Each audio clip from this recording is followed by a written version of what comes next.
ZTE scandal witness Dante Madriaga presents an email that allegedly shows the TONGPAS, or the padded price of the ZTE broadband project, and who supposedly benefited. Tina Panganiban Perez on cue. Engineer Dante Madriaga is standing by his claim that his boss, ZTE consultant Leo San Miguel, had sent him the infamous TONGPAS email. It details the alleged kickbacks in the ZTE deal, which San Miguel denied in yesterday's Senate hearing. Paano ko itong aalterin? You saw, I opened it, it's still intact.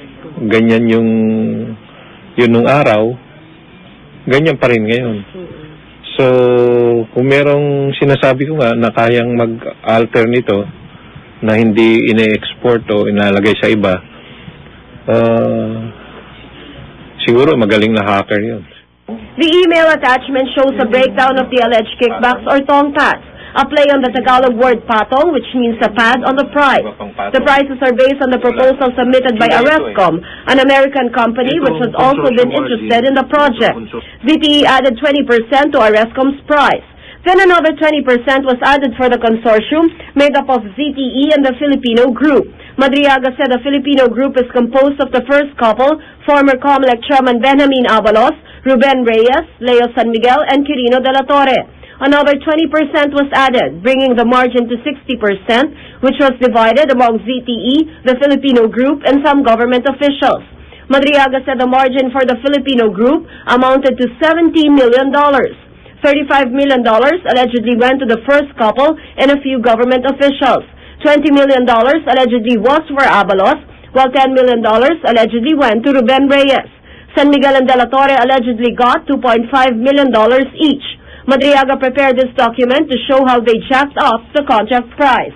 Kaya sila nag-increase sa 329 to accommodate this. Ito yun. 30 million for the elections and 20 million for Ricky Razon. And for itong elections, sinabi ko yan, nakuha nila.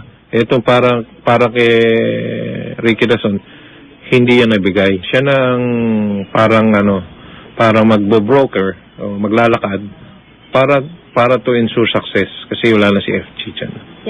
Ito may sakit na siya. I don't think really that there's an overprice.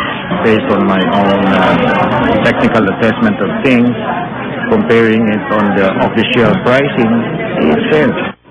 Abalos also turned down an on-cam interview, also on the advice of his counsel.